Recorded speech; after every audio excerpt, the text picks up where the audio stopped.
Welcome to the Great Detectives of Old Time Radio from Boise, Idaho. This is your host, Adam Graham. If you have a comment, email it to me, box13@greatdetectives.net. Follow us on Twitter at Radio Detectives and become one of our friends on Facebook. Facebook.com/Radio Detectives. Before we get started, I want to encourage you, if you're making travel plans, to remember JohnnyDollarAir.com.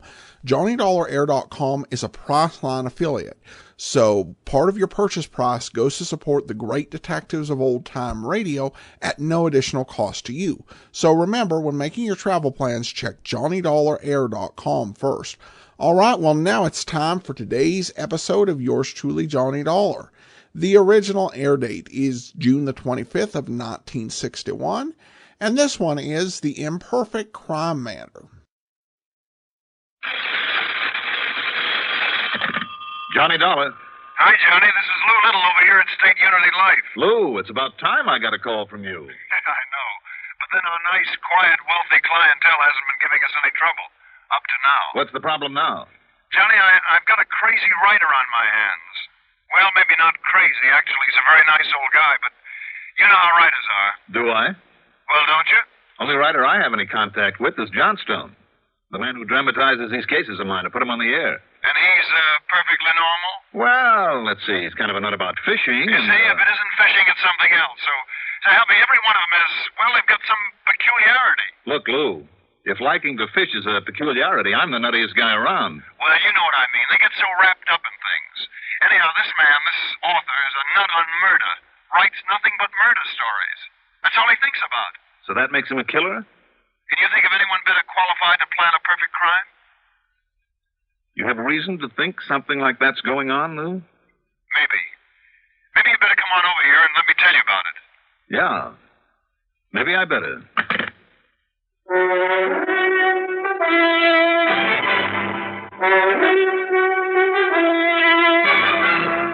The CBS Radio Network brings you Mandel Kramer in the exciting adventures of the man with the action-packed expense account, America's fabulous freelance insurance investigator, Yours truly, Johnny Dollar. Expense account submitted by Special Investigator Johnny Dollar to State Unity Life Insurance Company, Home Office, Hartford, Connecticut. Following is an account of expenses incurred during my investigation of the Imperfect Crime Matter.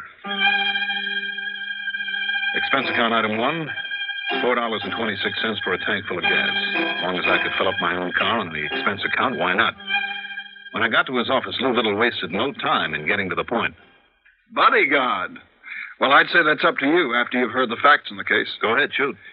Must say, though, I can't think of a nicer job than acting as a bodyguard for her. Her? And I mean, what a body. And all that goeth with, wow. Then you meant authoress rather than author. No, Johnny, I'm talking about Mrs. Porter. Porter? That's right, Denise Porter. The wife of G. Stanley Porter? That's right, you know him? No, but I'd like to. I doubt that. Lou, in my book, he's one of the best mystery writers alive. Oh, no question of it. And over the years, he's done very well for himself. Well, he deserves to. That man can take the simplest plot and build it up into a fantastic mystery. And his descriptions, Lou, of people and places and things, why, he can almost make you see them just the way he does. What's his problem? Hers, Johnny. And I've asked her over here to tell you about it herself. Well, then bring her on. She should have got here before you did. At least, let me tell you this while we're waiting. Yeah? We sold them both life insurance policies right after they got married a little over a year ago. Each made the other the beneficiary? Right. How large are the policies? $750,000 apiece. What? Double indemnity. Yep, $1.5 million in case of death of either one of them. And now they're not getting along, huh? Apparently they're not. You see, Johnny... Oh. Your secretary said to come right in, Mr. Little. Yes, do. Please, come in.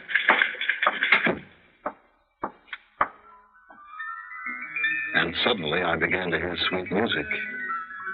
That whole office took on a kind of soft, warm, pleasant glow around one of the prettiest girls I've ever seen. Denise, maybe 26 or 7, tall, blonde, and beautiful.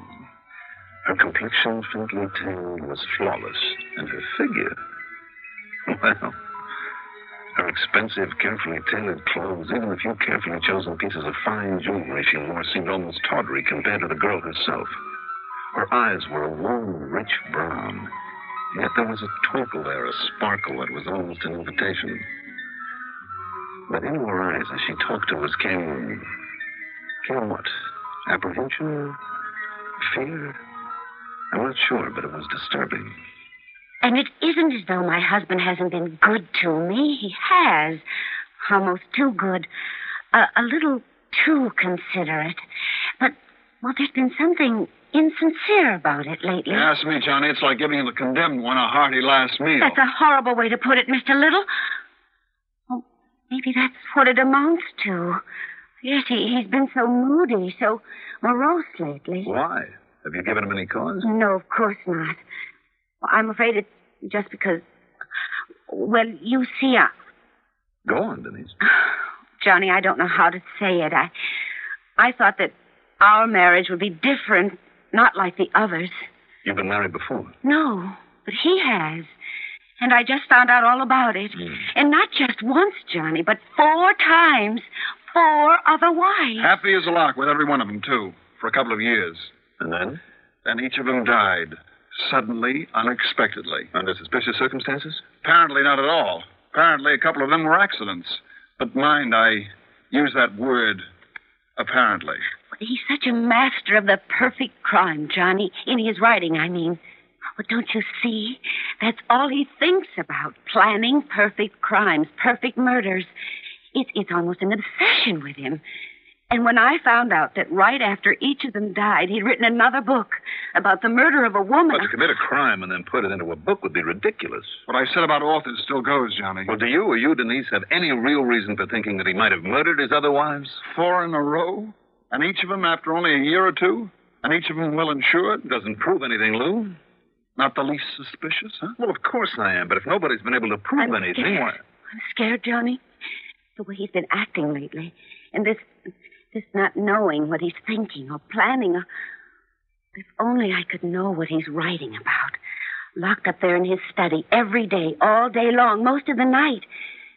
And I lie there alone in my bed every night, wondering what sort of a clever, diabolical trap he's setting for me. If he is. I'm sure he is. And the same thing will happen to me that happened to the other 4. Unless you can help me. Unless he falls into his trap himself.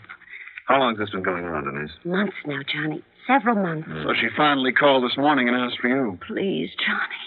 Will you help me? Will you protect me from whatever trap he's setting for me? Of course he will, Denise. I'm not sure. You're not sure? Johnny. Let me think about it, no? I'll be in touch. Maybe in a couple of days.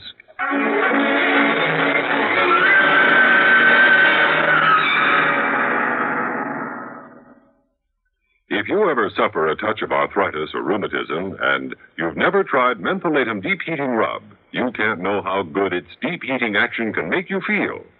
As you massage it into painful areas, you feel its deep heating action. You know relief is on the way. Mentholatum Deep Heating Rub is an extra strong combination of active ingredients for safe, temporary relief of minor arthritic, rheumatic pain. Use greaseless, stainless Mentholatum Deep Heating Rub often.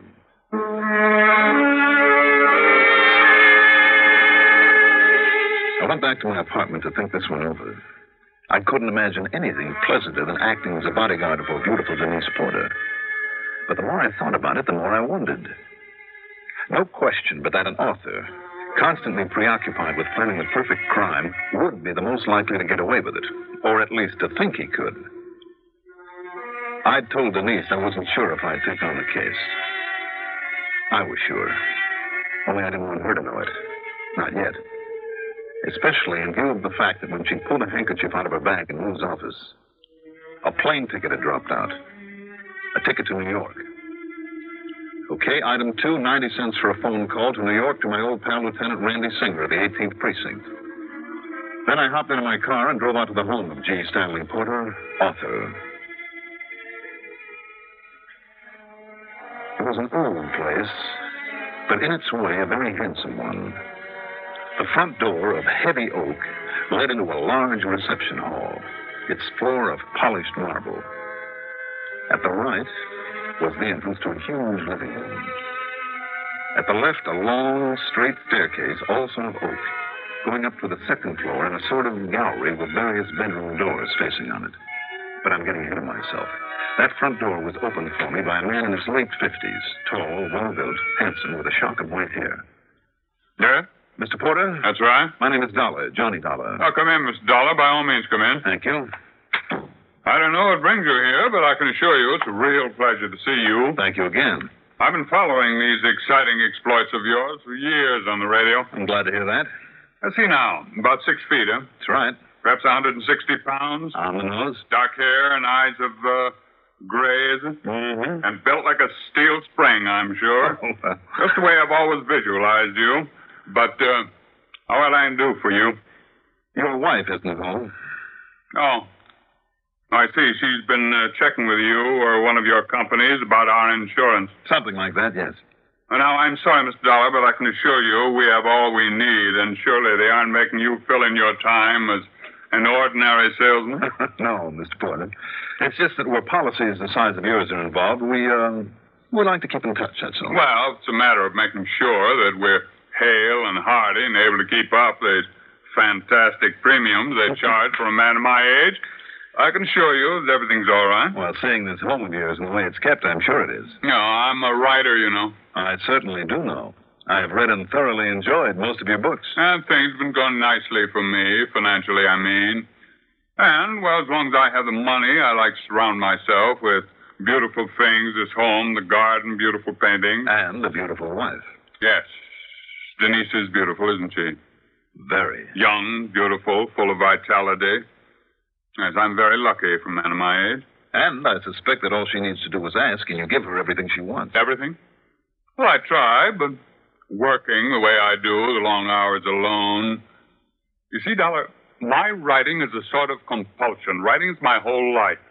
I get ideas from everything, from everyone I meet. Now, it may sound morbid, but even the passing of my former wives, and believe me, I love them dearly, gave me ideas for stories. And if I don't get them down on paper and work them out immediately, well, I have to, or I'll lose them. You understand that, Dollar? Yeah, I think so. Oh. But apart from some of my, perhaps too much of my time, I try to give her everything to keep her happy.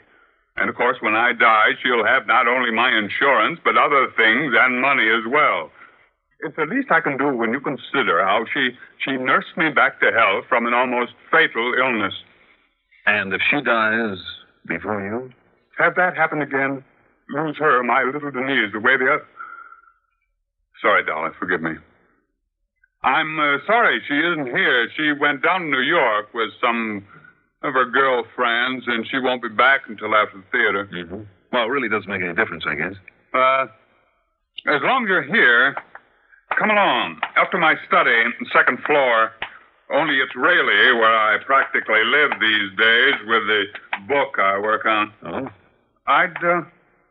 I'd like to talk further with you. Who knows? Maybe some of your exciting adventures will give me plot material. I'll lead the way. Well, you coming? Yes. Yes. Oh, why do you say it that way? A little surprised, perhaps, at the way I move around this place? More than a little, Mr. Porter. Why? Just because I happen to be totally blind?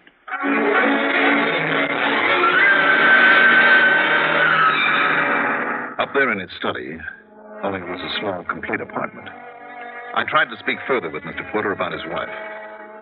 But all he'd talk of was plots for his whodunits, and ask about some of my relatively mild experiences as an insurance investigator. Despite the fact his interest lay only in the fine points of murder, I found his conversation fascinating.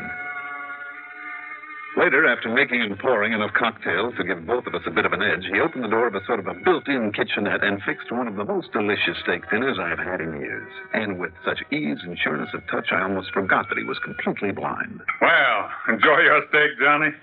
Prime, well hung, and broiled to a T. Fine. Now, just let me get these dishes cleaned up, and we can talk some more. You can give me some more of your ideas. No, you don't. Now, you stay right there. You stay right there and finish your cigarette and coffee. I'm the host. I'm the boss. All right. Tell me, you always eat your dinner up here? Well, when Denise is away, which is rather often these days. But my real fun is in raiding the big refrigerator downstairs every night, long about 2 or 3 in the morning, after I put my typewriter away. Mr. Porter? Yeah? I think I would like to raid that icebox with you. Fine. Maybe for 2 or 3 nights, if necessary. Oh? Oh, of course, I'd be delighted to have you stay over. Provided one thing. What's that? That neither your wife nor anyone else knows that I'm staying in this house. Some little mystery you're cooking up for me, Johnny? Yeah, something like that. And while you're doing those dishes, I'll go down and move my car over to the next block.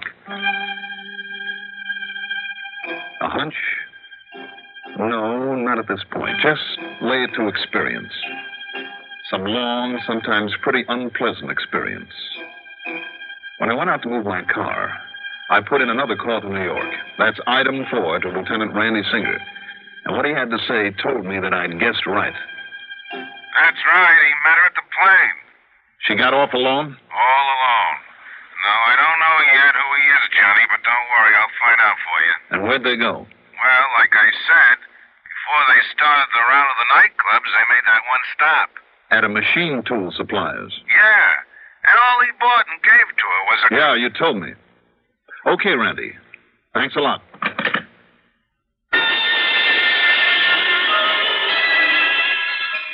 It all added up. And why call me in on the whole thing? As a cover-up, of course. To convince me so that I would convince the law when it was all over that Mr. G. Stanley Porter had slipped up. With his mind on his book, he'd forgotten the trap he'd set. That he'd fallen into it himself. That's what it would look like, all right. And what was the trap? Johnny, this mysterious behavior of yours intrigues me more than you may realize. Well, who knows? Maybe you'll get some material for a story. Well, at least give me some clues to what you're up to. Later, Mr. Porter. Maybe later. Maybe tomorrow. Whatever you say. Another drink? No, thanks. I'm fine. See, maybe that I'm ahead of you. Huh? What is it, sir? Front door. Denise is home. Now, as I told you, Johnny, she'll stop in here for a minute to say good night to me. So if you want to go through this little stunt of hiding from her, she's coming up the stairs now. I'll get to my typewriter. When I look back on it, the business of hiding in that tiny kitchenette with the door open only a crack seems almost childish, like a couple of kids playing mystery story. But believe me, this was playing for keeps.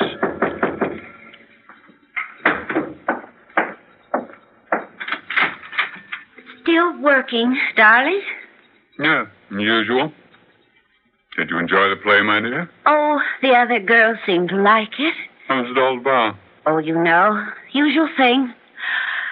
Oh, I'm terribly tired, dear. I think I'll... Oh, there's plenty of milk and a nice chocolate cake. Your favorite kind in the refrigerator. You know, for your late supper. Thank you. Night, dear. Night. Well, my fellow conspirator, you may come out now. Kind of a silly sort of a game, I suppose. Is it? Well, isn't it? I wonder. You wonder what? I was thinking that maybe I'd let you see the manuscript story I'm working on. Later on, perhaps. Whatever you say. But it might be quite apropos to this game of ours with Denise. Except, of course, that I haven't written the ending yet. Is that why you've been so interested in talking with me? Having me here, Mr. Porter, in the hope that maybe I can help you write the ending? I'm not sure. Not yet. Tell me this, Mr. Porter. Is there by any chance a character in it like yourself? A man without sight, who nonetheless manages to get around his home as though he could see as well as I do? I'm not going to tell you a thing, Johnny, not yet. Shall we go downstairs and raid the icebox? After that huge dinner only a couple of hours ago and those drinks? Don't you think a little snooze sounds like a much better idea? Yeah, perhaps you're right. Good. You want to sprawl out on the sofa? I'll grab some sleep right here in this chair.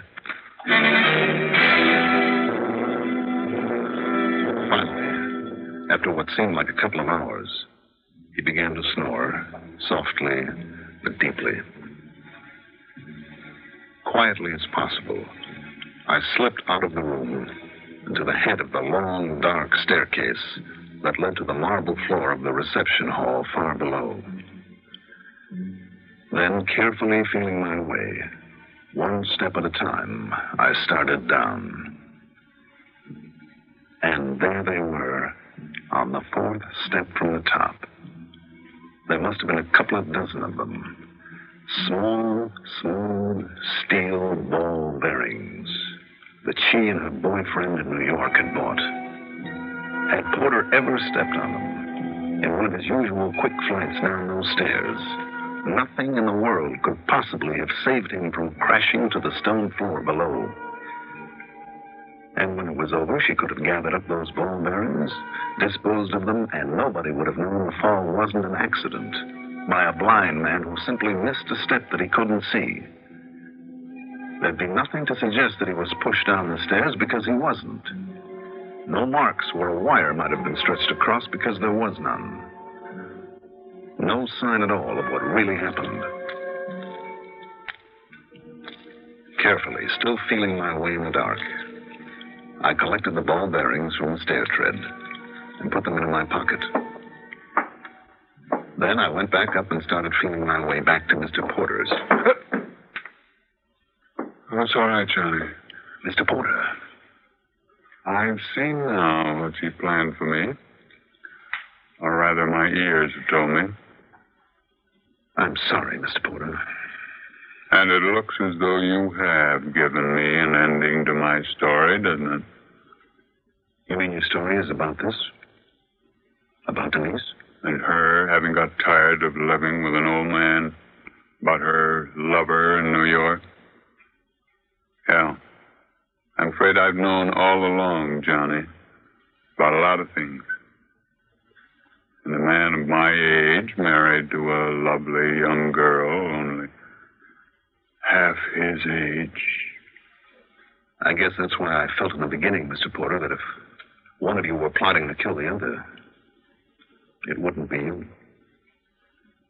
All I didn't know was how she would try it, or when.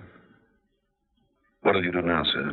No, I know it's really none of my affair. Now, give me the little steel balls you found. When I give them to her, and she sees that I know, I guess from now on, mine will be a very lonely life, Johnny. I left him then, walked out to my car, drove back to my apartment, poured myself a good stiff drink, and have been quietly sitting here writing out this report. Whatever may have happened when he faced her with the evidence of her attempt to murder him is none of my affair. The expense account? Forget it. Yours truly, Johnny Dollar.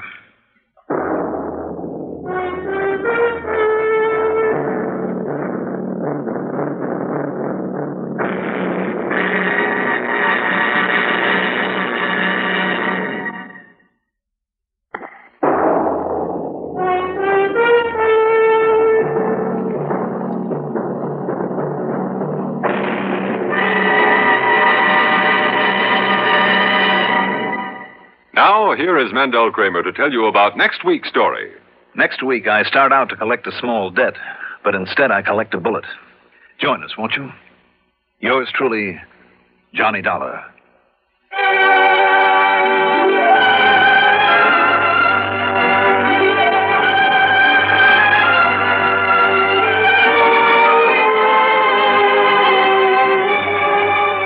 Yours truly, Johnny Dollar, is written by Jack Johnstone, produced by Bruno Zerato Jr., directed by Ed Oates, musical supervision by Ethel Huber. The part of Johnny Dollar was played by Mandel Kramer. Also heard were Alan Manson as Lou, Evelyn Joster as Denise, Raymond Edward Johnson as Porter, Eugene Francis as Randy. Be sure to join us next week, same time, same station, for another exciting story of yours truly, Johnny Dollar. This is Art Hanna speaking. This is Andrea J. Graham, author of the Web Surfer series. Oh, and a Madam's Wife. You're listening to the Great Detectives of Old Time Radio.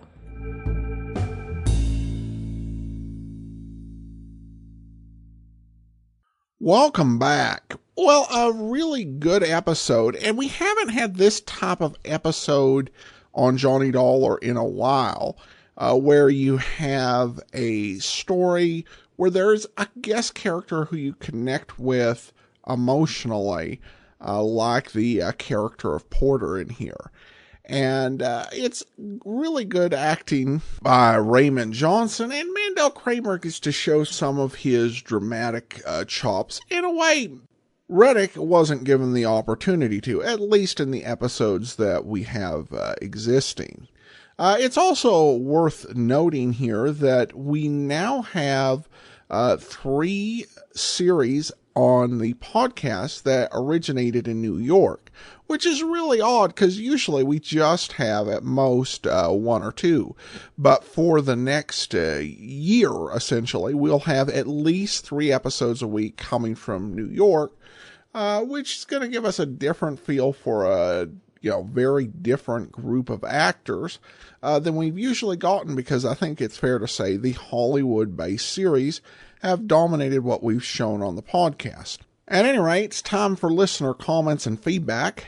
Bill said, and this is regarding episode 2455, The Big Date Matter. Regarding your comments on Reddick's performance as Johnny Dollar, I also feel Reddick did a great job. However, I felt the first few episodes had already been written for Bob Bailey, so Reddick ended up doing his impersonation of Bailey. After that, the script seemed to reflect Reddick's style, and the addition of 60s style background and incidental music helped to set it apart from the Bailey era. I know there's about a year's worth of episodes before the end of Johnny Dollar, but I hope you break with the tradition. Instead of airing a new series on Fridays, start back at the beginning of yours truly, Johnny Dollar. I know the old episodes are available on the app or YouTube, but since this is one of the most famous series on old time radio, I feel it deserves a permanent spot on the podcast. And David said, I love the idea of going back to the beginning of Johnny Dollar. Good comments. I appreciate your thoughts on that. I will announce what we will be doing with Johnny Dollar when we do our listener support campaign in August and September. So stay tuned for that. Regarding Bob Reddick's performance, I will say that anytime you have a role in a serialized program that somebody else has held before you, you are always going to, in some way or another, be imitating them, because you haven't really figured out what your style is. If you go back to the very first transition on yours truly, Johnny Dollar, Edmund O'Brien was a very different actor than Charles Russell, the first actor to play the role. But in these early appearances, he's doing scripts that were originally written for Russell and really trying to find his way, and that always will take a few episodes. It's unfortunate in Reddick's case just because he had, so few compared to the other Johnny Dollar actors. A question from Twitter, Dinobot says, can you suggest a good place to download Johnny Dollar and other shows for free, aside from yours, of course? Well, for Johnny Dollar and for most other shows, Internet Archive, archive.org is a great source. With Johnny Dollar in particular, the OTRR, yours truly, Johnny Dollar single episodes, if you just want to listen to the episodes without commentary, is a good one. They also have single episode collections, divided up by actors. So if you just want to hear the Bailey shows or the O'Brien shows, you can download, just put in Kramer Johnny Dollar singles, and you'll into the search on archive.org, and you should be able to find it. Archive.org has got a lot of cool stuff there, and that is a good place to start. They don't have everything, but they've got hundreds of thousands of episodes of old-time radio programs, and so, yeah, that's generally where I will start. And then a question from Winston. Hello, Adam. How do you get all of the old episodes that are on the website but not on the podcast feed, particularly the yours truly Johnny Dollar episodes? To be clear, I use Pocket Cast, and I want them as a podcast, not on the computer. Thanks. We do have a single feed for yours truly Johnny Dollar that is set up. I think that the big challenge with that feed is that it's such a huge series. We actually only have the last 199 episodes. And there are about 700 episodes of yours truly, Johnny Dollar. It doesn't add that way up to us in Great Detectives episodes, just because we did some different things with the serials where for every 5 episodes of the serials, it was, 3 episodes of yours truly, Johnny Dollar. But there are way more than we can keep on the RSS feed. I found out podcasting, you cannot keep an infinite number of items on your feed. It delays loading and can make it so different resources don't update your feed. I found that out a few times the hard way, and so I scaled back and able to have about 199 episodes, which is probably more than most other programs offer on their feed. I wish we could offer more, but you can also, other options we have direct download from the archive page for Johnny Dollar. We also have episodes on YouTube and in the iTunes app. So several sources that you can get that. Thanks so much for the question. All right, that will do it for today. Join us back here tomorrow for Dragnet. Next Friday, another episode of yours truly, Johnny Dollar. In the meantime, send your comments to box13@greatdetectives.net. Follow us on Twitter @Radio Detectives and become one of our friends on Facebook, facebook.com/Radio Detectives. From Boise, Idaho, this is your host, Adam Graham, signing off.